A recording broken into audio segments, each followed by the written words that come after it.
You're looking at one of the best cars from 2009, and certainly it has stood the test of time. Here is David Reutimann's 2009 Aaron's Dream Machine Toyota Camry.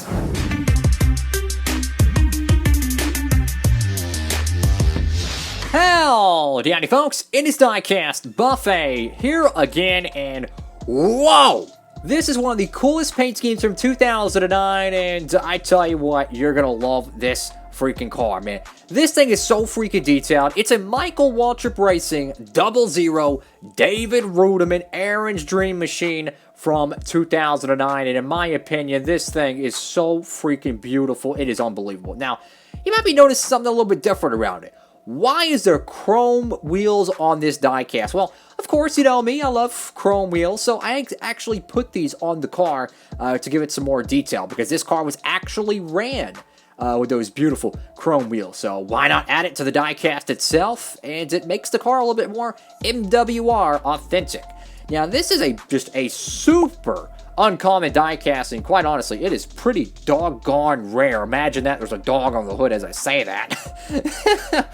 But, yeah, this diecast, it is so rare.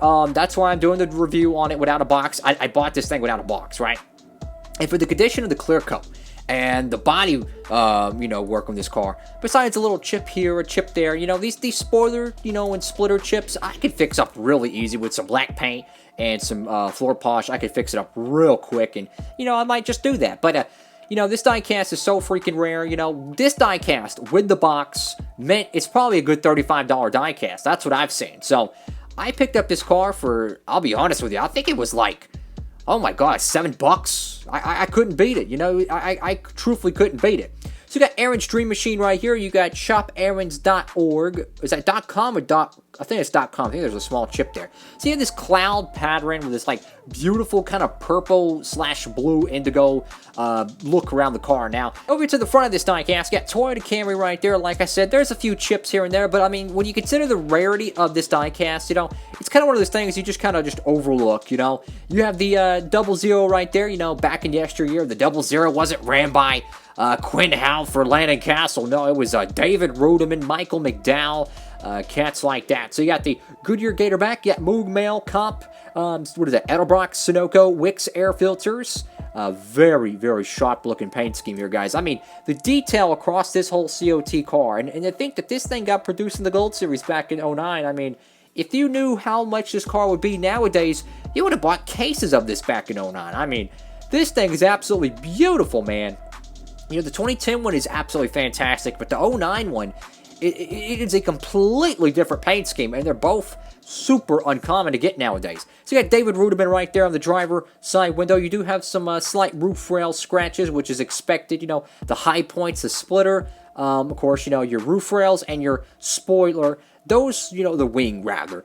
Those points usually get chipped up more than anything. But, I mean, if you have the right paint, you could touch it up, cover it with some floor polish, and it's good to go. So you got Toyota right there, Napa Auto Parts, American flag there. You got a random doggo just chilling there. You got Aaron's. Love that gold trim around the fonts. Very, very sharp. And you want to talk about contingencies. Check this out. And this might be the biggest throwback of all. So you got Maytag, Sharp, Mitsubishi Electric, JVC, GE. Check this out. I never even knew this decal was here. But you got an Xbox 360 decal on this freaking COT. Now, when's the last time you seen an Xbox 360 decal on a Chevrolet or a Camry or Dodge or Ford from yesteryear? No, that's incredible. I've seen, obviously, you know, the Halo 5 Junior 2015 car, which Halo 5, in my opinion, is not really much of a game, but that's besides the point as a diehard Halo fan. But that is so cool to see that decal there. I never knew it was there. That's why that's so cool about these old school reviews, is you get to see the diecasts up close and personal, and you get to really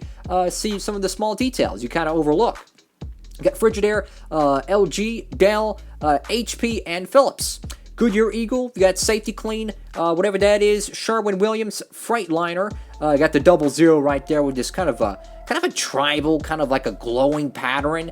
You know, it's such an unorthodox paint scheme, but this three-dimensional cloud pattern with the Aaron's gold and the day glow and the chrome wheels, I mean, you'd be hard-pressed to find a more detailed paint scheme in 2009 from the Camry camp to this. I mean, holy crap, man. This thing is a banger. So you got NASCAR Race Car, NASCAR Sprint Cup Series, Autometer, Denso, Stant, Jegs, Dow, Chemical, Mobile One, USG, DirecTV, Mechanics Wear. You got Holly, 3M, EA Sports, Mac Tools. It's a shame they never made a 2009 NASCAR game, because this would have been a beautiful one to get on the game and race around on. So you got Goodyear right there. Never mind the fireworks in the background. You got Aaron's Dream Machine. You go over here to the back end of the car. Now, this is probably where the wear really shows with this car. And like I said, I got this thing used. It was like $7. The back end of the car is screwed up badly. So the decal itself clearly wasn't put on right. And the corners were very rubbed out. Now, you can see how this has a lot of damage. This would be a great restoration project because, you know, the spoiler, like I said, I could touch it up with some paint, right? And then I can go over it with some floor polish and the paint won't rub off and it would be perfect. Now this, you would need a very, very day glow paint pen or some type of Tamiya paint or something, and you have to carefully brush that on. But this part right here, this kind of smudge, you know, honestly, what I would do, I would just put some, you know, some floor polish. Nobody beats Aaron's. Got Toyota right there. And every time I see the Aaron's doggo, I think of the Lucky Dog back in the early 2010s with the Fox broadcast, you know, and they'd be talking about, oh, Jeff Burton gets the Lucky Dog here at Kansas. You know, something like that, you know. Very cool stuff. Here's another unfortunate oof, is that the side skirt here kind of has some dirt and grime. And, you know, some of these cars you buy, they were from diecast series of yesteryear. The previous owners of these, you know, these diecasts, they play around with them on the floor or whatever. They chip them up, they scratch them up. Well, sometimes they'd put, like, racewear damage with Sharpies or whatnot. They didn't know these cars are going to triple in value in a decade. But this looks like it was trying to imitate some, like, some smoke stains or some, you know, fire stains from the exhaust port, you know, kind of when they let off the gas or hit the brakes and it shoots out fire. That looks like what it was trying to imitate there. I don't know if I could take some alcohol rub and actually remove that top layer, because if that's actually scraped into the clear coat, then there's nothing you could do except for repainting it. But if it's just the top layer, a very thin, very carefully coated alcohol rub might be able to save it. But that is not the only thing that's wrong with it. You could see a little bit of some scrapes right here above these small contingencies, and that's the only unfortunate thing when it comes to some of these diecasts is, you know, sometimes they got some racewear damage. Now, personally, growing up, I never really did this, you know, intentionally damaging the cars, you know, adding scrapes to them. I was never into that. I like to keep my cars as best condition as possible, even though I did play with them growing up. But, I mean, unfortunately, I think this has actually damaged the clear coat, because you could see those lines there.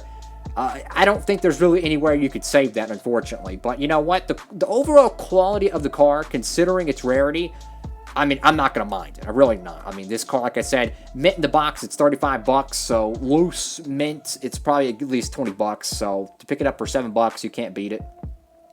Over here on the roof, you got the 00. I mean, who remembers driving the 00 car on NASCAR the game? You know what? That was fun. The David Reutimann car. And he won the Coke 600 in 2009. And to my knowledge, it's the only David Reutimann car produced in 09. Maybe they made a prototype. I know in 2010, they made 3 cars, but only 2 of them are really known. They made, I think it was a Best Western COT promo in 2009, or 2010, excuse me. And that car is extremely hard to find. But they did make his Aaron's, you know, primary car. And then they also made the Coke 600 car. The Armed Forces Foundation Toyota Camry. So you got Aaron's, shopaarons.com right there, of course, on the deck lid here. And I gotta say, guys, this is a fabulous looking paint scheme. If you ever see the 2009 David Reutimann car, do yourself a favor and pick it up if it's for a modest price, because this is one of those odd diecasts from 09 that are just absolutely gorgeous, man. I mean, when you look at the three-dimensional detail of the clouds, and then the day glow, and the chrome, and the doggo, this is really a complete paint scheme. And, man, I miss the MWR days. They were a fun bunch of drivers. You know, they were never home run hitters, but I tell you what, people give Michael Waltrip a lot of crap for, you know, his NASCAR career, but he's a 2-time Daytona 500 champion, and he darn near won the 2012 Sprint Cup. Anyways, folks, thank y'all so much for watching the video. Make sure to give it a big thumbs up, like, comment, and subscribe. Tell me what y'all think about this car down below if you don't mind. I'd love to hear y'all's feedback. And, wow, what is y'all's favorite diecast from 2009? That one is an extremely hard question.